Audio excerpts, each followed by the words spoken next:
अच्छा मैं गल्लां गल्लां दे विच मेरे ज़हन च भी आ गया खैर उम्र तो मेरी भी इन्नी नहीं हैगी खालिद चिश्ती साहब लेकिन ये है कि मैं ये चीज़ पूछना चाहिए सी मैं सहाफती करियर के बारे च पूछना चाहिए सी माजिद साहब कोलों लेकिन सवाल ज़हन च ये आ गया कि ये हौली हौली इंसान की उम्र का तकाजा हुंदा है कि ਜਿਹੜੀਆਂ ਜ਼ਿੰਦਗੀ ਦੀਆਂ ਲਜ਼ਤਾਂ ਹੁੰਦੀਆਂ ਜਾਂ ਖੁਸ਼ੀਆਂ ਹੁੰਦੀਆਂ ਉਹਨਾਂ ਦੇ ਵਿੱਚੋਂ ਇਨਸਾਨ ਜਿਹੜਾ ਨਾ ਉਹਨਾਂ ਦੇ ਪੈਰ ਉੱਠਣਾ ਸ਼ੁਰੂ ਹੋ ਜਾਂਦੇ ਆ ਮਾजिद ਸਾਹਿਬ ਤੁਸੀਂ ਕਿਸ ਤਰ੍ਹਾਂ ਦੇਖਦੇ ਆ ਕਿ ਵੀ ਇੱਕ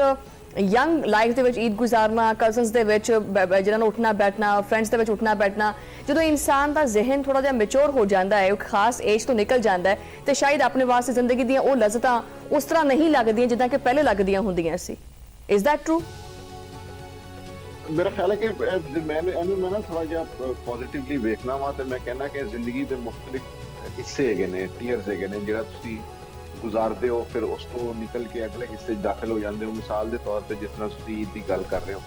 तो बड़ी एक वड्डी एक्टिविटी होती सी कि जनाब जुत्ती नवी आ रही है कपड़े नवे आ रहे हैं फिर बच्चियां ने मेहंदियां अरेंज करनियां चूड़ियां अरेंज करनियां फिर डिस्कशन हो रही है घर के अंदर कि मिठा किस तरह का होएगा केड़ा होएगा पिछली बारी यह पकाया सी हुण नहीं खाना वो सारी जिहड़ी गल्लां ने वो मेरे ख्याल है बचपन दे नाल रिलेट करदियां ने रिलेट करदे हर बच्चे ने ईदी मंगनी ईदी लैनी फिर उसते मुकाबला होना कि तेरे चाचे कोलों मामे कोलों खाला कोलों पुत्ती कोलों ज्यादा आई घट आई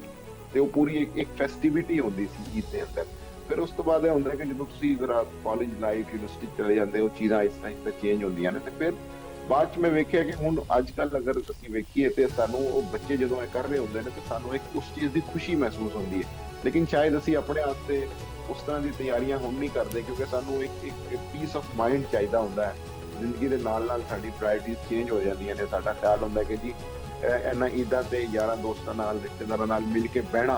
एक वड्डी गल है क्योंकि जिंदगी मसरूफ हो गई है लोगों के कोल टाइम नहीं है साडे वास्ते फिर वो जिहड़ी प्रायोरिटी हैगी वो कपड़ियां तो जुत्तियां तो निकल के वो लोगों के नाल मुलाकात ते उन्हां दे नाल गपशप लाना ते उन्हां दे नाल बैठ के बिल्कुल रिलैक्स करना है साढ़े वास्ते ज्यादा अहम हो जाता है तो मेरा ख्याल है जिंदगी के मुख्तलिफ हिस्से ने कि जिस हिस्से के अंदर तुसी कोई चीज मिस कर रहे होंदे हो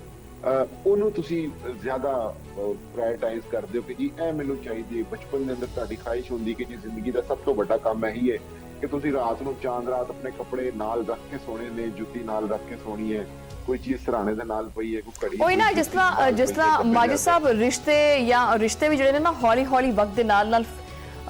ਫੇਡ ਹੋਣਾ ਸ਼ੁਰੂ ਹੋ ਜਾਂਦੇ ਆ